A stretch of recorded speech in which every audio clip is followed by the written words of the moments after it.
Zimbabwean markets, looking at the Zim mining index, up by almost 3% for the day, 70.08.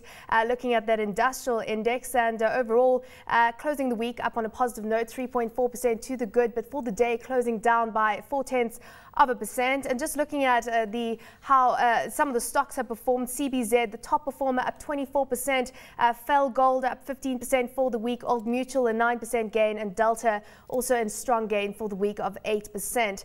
Let's get into some of the company results. Anymore Taruvinga, Equities Analyst at Kingdom Financial Holdings, standing by on the line. Anymore, thanks for your time. Looking at Zimplow to start off with, just run us through the numbers we saw from that company, because looking at strong revenue growth, but tax on the bottom line there, after tax loss of $1 million.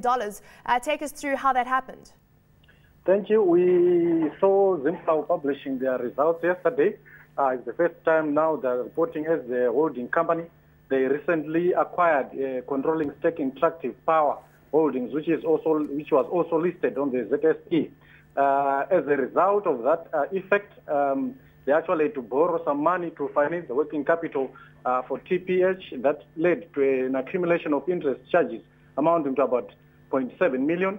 Also some restructuring at their own former Zimplow company took another 1.9 million. Those costs led to a loss of that 1 million that they reported. However, if we look at the revenue, it actually went up from about 15 million when there was two Zimplow and to about 35.6 million now that they are Zimplow Holdings.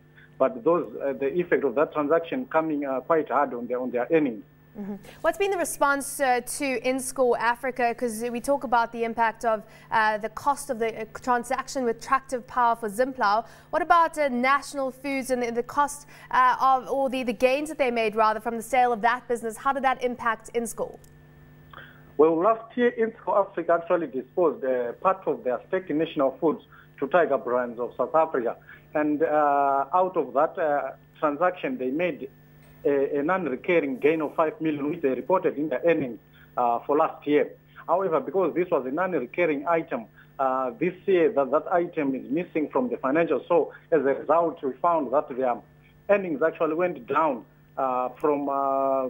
they went down 6% to 26 million. However, their turnover was up a margin of 6% to around 338 million, but the absence of that non-recurring 5 million gain, which they reported last year, actually resulted in the bottom line appearing to be going down. Mm-hmm. Anymore, we're going to have to leave it at that. Thanks for your time. Anymore Taruvinga, Equities Analyst from Kingdom Financial Holdings. And just one last point from Zimbabwe. Keep in mind, they've extended the time frame for banks to meet those capitalization requirements. That's from June 2014 to December 2020. And of course, that's quite a big extension when it comes to that regulation. Of course, that was very much weighing down on those banking stocks. But